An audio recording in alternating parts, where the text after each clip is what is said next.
Баршаңызға сәлем. Бұл видеоны оңайтылған декларация негізінде арнаулы салық режимдегі жеке кәсіпкерлерге арнаймын. Яғни көбінесе бізде жеке кәсіпкерлер осы режимді қолданады, яғни упрощенка режимі. Және 2025 жылда қандай өзгерістер туындады, сол бойынша атап өткім келіп отыр. Қандай өзгерістер? Ең бірінші әлеуметтік аударымдарға, социальное отчисленияда пайыздар өзгереді. 3,5%-дан 5%-ға ұлғаяды. Жұмыс берушінің міндетті зейнетақы жарналары, яғни ОПВР, оның да пайыз өзгеріп тұр, 1,5%-дан 2,5%-ға ұлғаяды.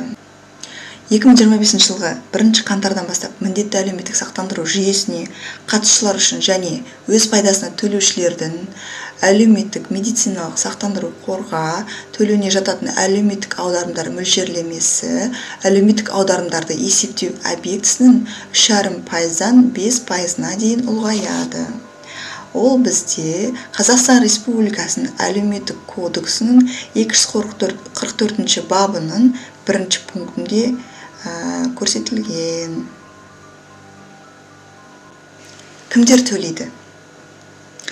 Бұл кодекстің 243 бабында міндетті әлеуметтік сақтандыруға жататын адамдардың тізімі бар. Бірінші жұмыскерлер, яғни бұл егер сіз тіпті дара кәсіпкер болсаңыз да, жұмысшыларыңызға да осы пайыздарды есептеп қолданасыздар. Екінші пункте және дара кәсіпкерлер, шаруа қожалығы, фермер қожалығы иелері, мүшелері және жатады. Одан кейін жеке практикамен айналысатын адамдар, нысанасы жұмыстарды орындау болып табылатын, Қазақстан Республикасының заңнамасына сәйкес салық агенттіктерімен жасасқан азаматтық құқықтық сипаттағы шарттар бойынша, яғни ГПХ бойынша жұмыс жасайтындарда осы өзгерістер оларға да қатысы бар. Одан кейін мобильдік қосымшасын пайдаланатын арнаулы салық режимін қолданатын дара кәсіпкерлерге де қатысы бар. Жалпы осы бап күші Қазақстан қандастарға да, Қазақстан Республикасының аумағында тұрақты тұратын, Қазақстан Республикасының аумағында кіріс алып келетін қызметті жүзеге асыратын шетелдіктер мен азаматтығы жоқ адамдарға да қатысы бар. Жұмыс берушінің міндетті зейнетақы жарналары.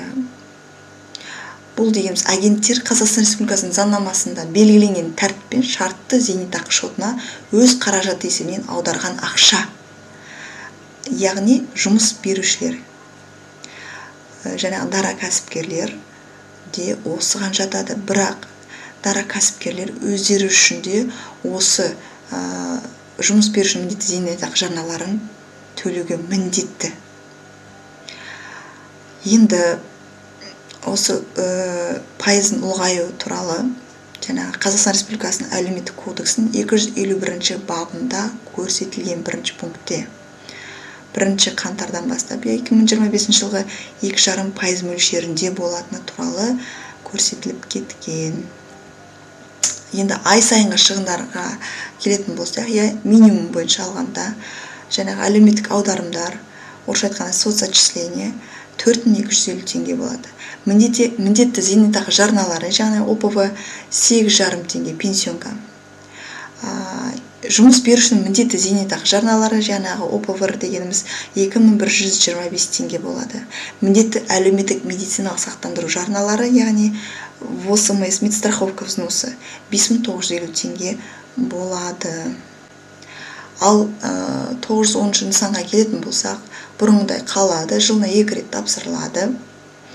Және бұл жерде біз ұмытпау керекпіз, 3% бар бізде, бір жарты жылдықта жеке табыс салығы мен әлеуметтік салығы бойынша 3% төленеді. Назарларыңызға рахмет.